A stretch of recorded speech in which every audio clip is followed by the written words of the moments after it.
On January 21st, 1944, at 1300 hours, deckhands on the USS Plunkett hauled anchor as the crew made preparations to get underway. On the bridge, Captain Ed Burke checked orders that called for his destroyer to proceed to the vanguard of a convoy that included 38 landing craft. In the forward fire room, water tender Jim Feltz lit the number 2 and number 4 boilers, readying the ship's power plant.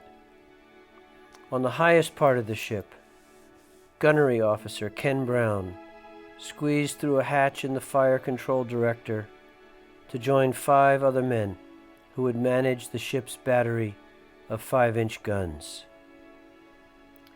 And in the number 3 gun tub, John Gallagher leaned over the apron of the 20-millimeter gun he manned at general quarters and looked back into the convoy, wondering which of those landing craft carried his brother Frank, a medic in the 5th Army who'd be going ashore in the first wave. The sailors on Plunkett were old hands at getting underway.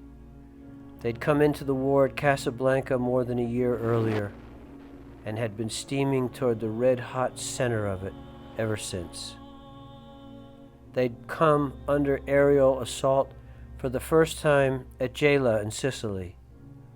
After 36 straight hours at general quarters, they wrote in their diaries that it was a day they'd never forget.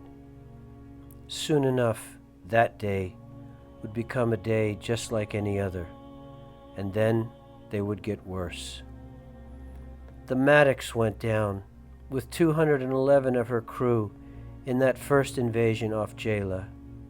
They'd seen the Rowan hit in the Gulf of Salerno and watched her go down with 202 men in less than a minute. More than 200 were killed when a glide bomb barreled through 5 of Savannah's decks. In October, a German sub torpedoed the destroyer Buck, killing 163, and Plunkett ran at flank speed for 2 hours to pick up survivors.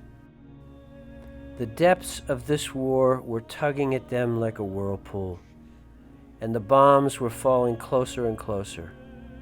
What they could not know, as they made fast their anchor on the afternoon of January 21st and started north from Naples through the Tyrrhenian Sea, was that they were steaming toward a rendezvous with the German Luftwaffe, the likes of which no U.S. Navy ship had ever seen or would see through all of World War II. It was to be a battle so savage and so relentless, it was a wonder that any of them would survive. This is that story.